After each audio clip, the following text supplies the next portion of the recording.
নমস্কার, আপনারা দেখছেন গ্লোব টিভি, সবার পাশে সবার সাথে। গ্লোব নিউজ নিয়ে এই মুহূর্তে আপনাদের সঙ্গে রয়েছি আমি শর্মিষ্ঠা। এক নজরে দেখে নেব আজকের বিশেষ বিশেষ খবর। ভোটের বাংলায় ফের সফরে মোদি। মালদহে জোড়া কর্মসূচিতে প্রধানমন্ত্রী। মেদিনীপুরে কলেজ মাঠে অভিষেকের বার্তা। বেলডাঙ্গায় সাংবাদিকদের মার, কড়া নিন্দায় রাজ্যপাল।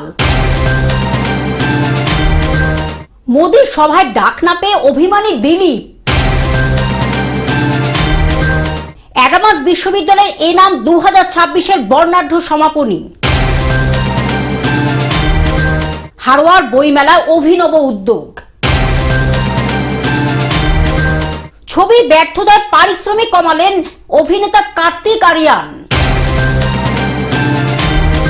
বিশ্বকাপ জট কাটাতে বাংলাদেশে যাচ্ছেন আইসিসির বিশেষ প্রতিনিধি। আবহাওয়ার পূর্বাভাস।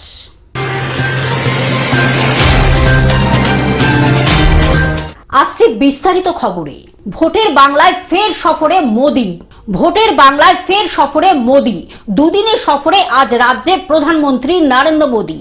প্রধানমন্ত্রীর সফরের আগের দিনই মালদায় রেলমন্ত্রী অশ্বিনী বৈষ্ণব পরিদর্শনে আসেন। মালদা সিঙ্গুরে জোড়া জনসভা করবেন প্রধানমন্ত্রী। 4000 কোটির প্রকল্পের উদ্বোধন। আজ দুপুরে মালদা টাউন স্টেশনে মোদি দেশের প্রথম বন্দে ভারত স্লিপার এক্সপ্রেসের উদ্বোধন। পরে শাহাপুর মালদা বাইপাস সংলগ্ন মাঠে সভা থেকে একাধিক রেল সড়ক প্রকল্পের শিলান্যাস। প্রশাসনিক সভার পর রাজনৈতিক সমাবেশ সেদিন। আগামীকাল দুপুরে সিঙ্গুরে যাবেন প্রধানমন্ত্রী। সিঙ্গুরেও একাধিক প্রকল্পের শিলান্যাস মোদির।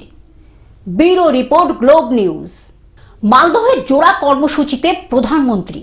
আজ মালদহের জোড়া কর্মসূচিতে প্রধানমন্ত্রী নরেন্দ্র মোদি মালদহে দেশের প্রথম স্লিপার বন্দে ভারত এক্সপ্রেসের শুভ সূচনা করবেন প্রধানমন্ত্রী। একই সঙ্গে আরও 6টি অমৃত ভারত ট্রেনের উদ্বোধন করবেন তিনি। রেলের সরকারি অনুষ্ঠানের পাশাপাশি মালদহের শাহাপুর বাইপাস সংলগ্ন ময়দানে দলের পরিবর্তন সংকল্প সভায়ও বক্তব্য রাখবেন তিনি। ইতিমধ্যে নারায়ণপুরে বাইপাস সংলগ্ন মাঠে সরকারি অনুষ্ঠান এবং দলীয় কর্মসূচির জন্য আলাদা করে প্রস্তুতি নেওয়া হয়েছে। বিশাল এলাকা জুড়ে তৈরি হয়েছে প্যান্ডেল। এলাকায় চলছে শেষ মুহূর্তের প্রস্তুতি। হেলিকপ্টারে এসে পৌঁছাবেন শাহাপুর বাইপাস সংলগ্ন ময়দানে। সেখানে 2টি আলাদা মঞ্চ তৈরি হয়েছে। প্রথমে তিনি রেলের সরকারি অনুষ্ঠানে যোগ দেবেন। আরও বেশ কিছু ট্রেনের ভার্চুয়াল উদ্বোধনও করবেন। শেষে পাশে তৈরি দলীয় মঞ্চে পরিবর্তন সংকল্প সভায় ভাষণ দেবেন প্রধানমন্ত্রী নরেন্দ্র মোদি। আমাদের দেশের জনপ্রিয় প্রধানমন্ত্রী, বিশ্ব নেতা, বিশ্ব বরেণ্য নেতা, মাননীয় প্রধানমন্ত্রী আদরণীয় নরেন্দ্র দামোদর দাস মোদীজি, তিনি আগামীকাল 1টার সময় মালদা টাউন রেলওয়ে স্টেশনে তিনি ওখানে যে দুটো ট্রেন আমাদের, একটা হচ্ছে যে কামাখ্যা থেকে হাওড়া এবং হাওড়া থেকে কামাখ্যাগামী যে দুটো ট্রেন, সেই দুটো ট্রেনের মধ্যে তিনি দুটো ট্রেনই তিনি আনুষ্ঠানিকভাবে ফ্ল্যাগ অফ করবেন। একটা হচ্ছে ফিজিক্যাল আর একটা হচ্ছে আমাদের ওই কামাখ্যা থেকে যে ট্রেনটা হাওড়ার অভিমুখে যাবে, সেটা উনি এখান থেকে ফ্ল্যাগ অফ করে সেটাকে তিনি উদ্বোধন করবেন। মালদহ থেকে অভিষেক দাসের রিপোর্ট, গ্লোব নিউজ। মেদিনীপুরের কলেজ মাঠে অভিষেকের বার্তা। মেদিনীপুরের কলেজ মাঠ কর্মীদের ভালোবাসায় ভরে গেছে। মঞ্চ থেকে বললেন অভিষেক ব্যানার্জি, আমি আপনাদের আবেগকে সম্মান করি। আমি আজ চিরকৃতজ্ঞ, কারণ যারা সিপিএম নেতা সুশান্ত ঘোষের নেতৃত্বাধীন হারমাদ বাহিনীর হাত থেকে মেদিনীপুরকে বাঁচিয়েছিলেন, তারাই আজ আমাদের দলের কর্মী। এই বিধানসভায় মেদিনীপুরে 15-0 করতে হবে। কেশপুরে সিপিএম নেতা তরিত খাটুয়া এবং মহাদেব প্রামাণিকের অপকর্মের কথাও তিনি বলেন। সিপিএমকে বিজেপির বি টিম বলেও কটাক্ষ করেন। যারা আগে সিপিএম এর শত্রু ছিল তারাই এখন বিজেপির জল্লাদ। কোনো বিজেপি নেতা যদি ফর্ম 7 নিয়ে ইআরওর অফিসে রিপোর্ট জমা দিতে আসেন, তাহলে তাদের রবীন্দ্রসঙ্গীতের সাথে একটু ডিজে বাজিয়ে দেওয়া হবে। বিজেপি নেতাদের বাড়ি ঘেরাও করুন, ডাকলে আমি আসব।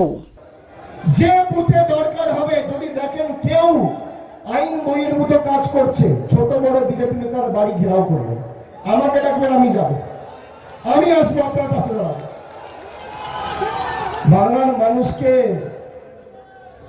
ভোটাধিকার কেড়ে নেওয়ার ষড়যন্ত্র বাংলার মানুষের। আগে জলের টাকা বন্ধ করতো, বাড়ির টাকা বন্ধ করতো, এখন ভোট দিতেও দেবে না। মানুষ ভোট দিয়ে সরকার নির্বাচিত করতো, সরকার এখন বেছে নিচ্ছে ভোটকে দেবে। আপনি ভাবুন। পশ্চিম মেদিনীপুর থেকে কল্যাণ মণ্ডলের রিপোর্ট, গ্লোব নিউজ। বেলডাঙ্গায় সাংবাদিকদের মার, কড়া নিন্দায় রাজ্যপাল। বেলডাঙ্গায় সাংবাদিকদের মার, কড়া নিন্দায় রাজ্যপাল। আইন শৃঙ্খলার চরম অবনতি, আইনের শাসন প্রতিষ্ঠা করা পুলিশের কাজ, দ্রুত উপযুক্ত পদক্ষেপ করা উচিত সরকারের, বার্তা রাজ্যপাল সিভি আনন্দ বোসের। Bureau report, Globe news. মোদির সভায় ডাক না পেয়ে অভিমানী দিলীপ। মোদির সভায় ডাক না পেয়ে অভিমানী দিলীপ, দায়িত্বে ফিরেও মোদির সভায় ব্রাত্র দিলীপ। আজ প্রধানমন্ত্রীর সভায় শুভেন্দু, সুকান্ত, শ্রমিক। মালদা সভায় থাকছেন না দিলীপ ঘোষ। তিনি বলেন, দল যা দায়িত্ব দেবে তাই করবেন, জানালেন দিলীপ ঘোষ। আগামীকাল সিঙ্গুরে প্রধানমন্ত্রীর সভা থেকেও ডাক পাননি অভিমানী Dilip. Bureau report, Globe news. Adamas বিশ্ববিদ্যালয় একাম 2026 বর্ণাঢ্য সমাপনী। অ্যাডামাস ইউনিভার্সিটির উজ্জ্বল 4 দিন ব্যাপী উৎসব একাম 2026 সমাপ্তি হল আকর্ষণীয় অনুষ্ঠানের মধ্য দিয়ে। ক্রীড়া, সংস্কৃতি, সৃজনশীলতা ও সামূহিক চেতনাকে একসূত্রে বেঁধে এই উৎসব অ্যাডামাস নলেজ সিটি বারাসাতে অনুষ্ঠিত হয়। সমাপ্তি অনুষ্ঠানটি শ্রেণীকক্ষের গণ্ডি ছাড়িয়ে সর্বাঙ্গীন শিক্ষা ও ছাত্র নেতৃত্বে উৎকর্ষ গড়ে তোলার ক্ষেত্রে বিশ্ববিদ্যালয়ের অঙ্গীকারকে নতুন করে তুলে ধরল। সমাপনী দিনের সূচনা হয় মেইন গেট থেকে পিছনের নতুন মাঠ পর্যন্ত এক আনুষ্ঠানিক শোভাযাত্রার মাধ্যমে। ছাত্রছাত্রী, অধ্যাপক, কর্মী ও অতিথিদের অংশগ্রহণে এই শোভাযাত্রা একতা ও সমবায়ের প্রতীক হয়ে ওঠে।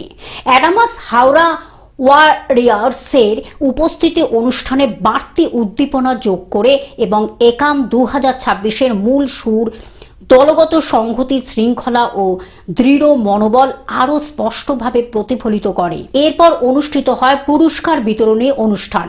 বিভিন্ন ক্রীড়া বিভাগের বিজয়ীদের হাতে পদক ও ট্রফি তুলে দেওয়া হয়। এই সম্মান শুধু জয়ের স্বীকৃতি নয়, বরং অধ্যবসায়, ধারাবাহিক অনুশীলন ও ক্রীড়া সুলভ মানসিকতার প্রতি শ্রদ্ধা নিবেদন। এই উপলক্ষে বিশ্ববিদ্যালয়ের চ্যান্সেলর প্রফেসর সমিত রায় বলেন, একাম অ্যাডামাস বিশ্ববিদ্যালয়ের আত্মপরিচয়ের প্রতিফলন। এখানে শিক্ষা শুধু শ্রেণীকক্ষের মধ্যে সীমাবদ্ধ নয়, সহযোগিতা, সৃজনশীলতা এবং চরিত্র গঠনের মাধ্যমে তার বিকাশ ঘটে। যেখানে প্রায় 2.5 বছর বয়স থেকে ছেলেমেয়েরা পড়াশোনা করতে পারে, তারা যেমন কিডস স্কুলে পড়তে পারে, অ্যাডামাস কিডস স্কুলে, ঠিক সেই রকমভাবে পরবর্তী সময় তারা পড়তে পারে হচ্ছে অ্যাডামাস ইন্টারন্যাশনাল স্কুলে, পরবর্তী সময় তারা পড়াশোনা করতে পারে অ্যাডামাস ওয়ার্ল্ড স্কুলে এবং দেন ইউনিভার্সিটিতেও পড়তে পারে। এবং আপনারা জানেন যে রাইস এডুকেশন দীর্ঘ প্রায় 40 বছর ধরে কয়েক লক্ষ অ্যাডমিনিস্ট্রেটরের জন্ম দিয়েছেন, যারা এই মুহূর্তে সেন্ট্রাল এবং স্টেট গভর্নমেন্ট চাকরি করছে। তা আমাদের লক্ষ্য হচ্ছে এই মুহূর্তে পশ্চিমবঙ্গ তো বটেই, সারা ভারতবর্ষের বিভিন্ন জায়গায় আমাদের প্রতিষ্ঠান শুরু হয়েছে কাজ করা এবং সেই সাথে সাথে আমাদের একটা টেকনোলজি কোম্পানি এই মুহূর্তে বিদেশে তাদের অফিস রয়েছে এবং ভারতবর্ষের প্রায় 6টা-7টা অর্গানাইজেশানে কি হচ্ছে আপনার রয়েছে, অফিস রয়েছে। তা সেই দিক থেকে একটা গ্রুপ কত বড় হতে পারে এবং একটা পুরোপুরি পথ পরিক্রম করতে পারে একাডেমিশিয়ানরা বা ছেলেমেয়েরা, সেটাই আমাদের এখানে লক্ষ্য হচ্ছে গড়ে তোলা।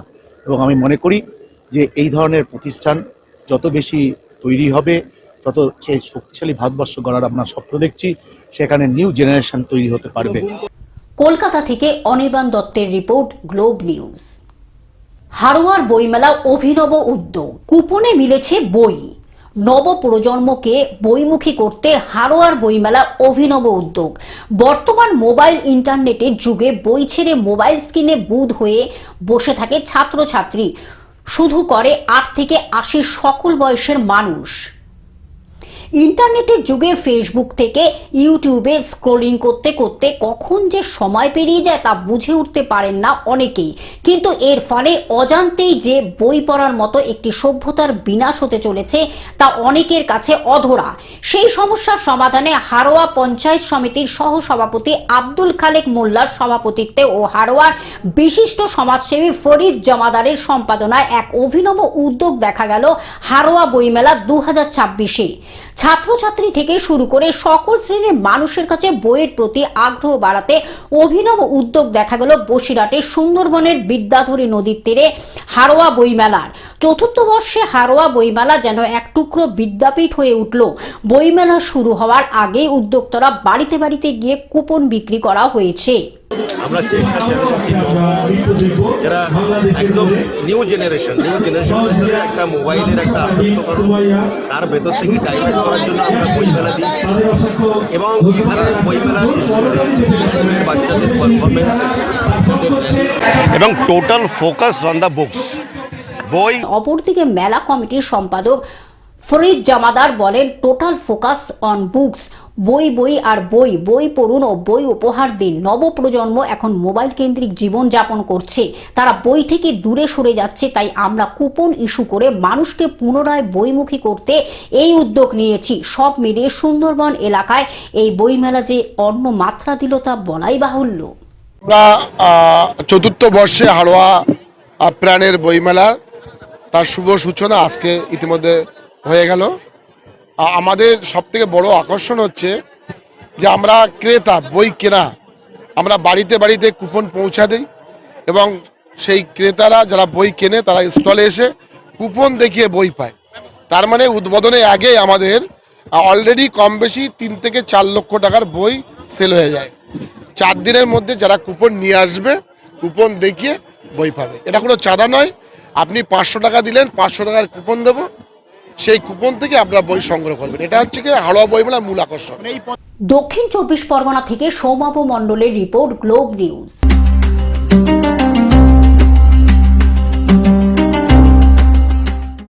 ছবির ব্যর্থতায় পারিশ্রমিক কমালেন কার্তিক আরিয়ান। ছবির ব্যর্থতায় 15 কোটি টাকা পারিশ্রমিক কমালেন কার্তিক আরিয়ান। বক্স অফিসে মুখ থুবড়ে পড়েছে কার্তিক ও অনন্যা পান্ডে অভিনীত তু মেরি मैं तेरा मेरा तू मेरी। করণ জোহর প্রযোজিত ছবিটি মাত্র 33 কোটি টাকার ব্যবসা করেছে। বড় অঙ্কের টাকার ক্ষতির সম্মুখীন ধর্মা প্রোডাকশনস, তাই প্রাপ্য পারিশ্রমিক থেকে 15 কোটি টাকা কম নিয়েছেন কার্তিক। শাহজাদার ব্যর্থতার সময়ও পারিশ্রমিক কমিয়ে দিয়েছিলেন অভিনেতা।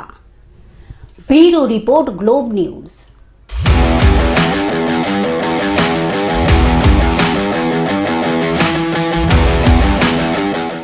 বিশ্বকাপ জট কাটাতে বাংলাদেশে যাচ্ছেন আইসিসির বিশেষ প্রতিনিধিরা। ভারতের মাটিতে টি-20 বিশ্বকাপে বাংলাদেশে খেলতে আসা নিয়ে যে অচল অবস্থা তৈরি হয়েছে তার সমাধান করার চেষ্টায় আইসিসির বিশেষ প্রতিনিধি দলের সপ্তাহের শেষে ঢাকায় যাচ্ছে।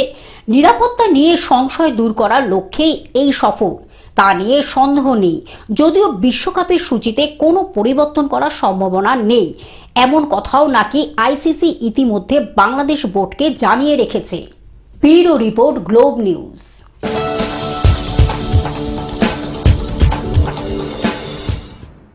আবহাওয়ার পূর্বাভাস। শীতের আমেজ অব্যাহত, কনকনে ঠান্ডায় জুবুথুবু বঙ্গবাসী। সামনে সরস্বতী পুজো, সেক্ষেত্রে সরস্বতী পুজোর সময় কি শীতের এমন স্পেল বজায় থাকবে নাকি আবহাওয়ায় আসবে কোনো বড়সড় পরিবর্তন? এই সমস্ত প্রশ্নই এখন ঘুরপাক খাচ্ছে অনেকের মনে। এই প্রসঙ্গে শুক্রবার আলিপুর আবহাওয়া দপ্তর জানায়, সরস্বতী পুজোর দিন বেলায় সামান্য গরমের ছোঁয়া থাকবে, তবে সকাল সন্ধে মোটের ওপর হালকা শীতের আমেজ বজায় থাকবে। কলকাতা সংলগ্ন জেলায় দিনের বেলায় উষ্ণতা একটু বেশি হবে। জেলায় জেলায় শীতের আমেজ তুলনায় বেশি অনুভূত হবে। খুব সকালে থাকতে পারে হালকা কুয়াশা, তবে বৃষ্টির সম্ভাবনা নেই। হাওয়া অফিস জানাচ্ছে আরও 2 দিন তাপমাত্রা স্বাভাবিকের নিচে থাকবে। এরপর সোমবার থেকে বাড়বে তাপমাত্রা। 2-3 দিনের মধ্যে সর্বনিম্ন তাপমাত্রা 3 ডিগ্রি সেলসিয়াস বাড়তে পারে, কিছুটা বাড়বে সর্বোচ্চ তাপমাত্রাও। Bureau report, Globe news.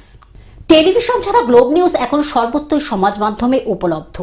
বিস্তারিত জানতে আমাদের টোল ফ্রি নম্বরে যোগাযোগ করুন 180089197444।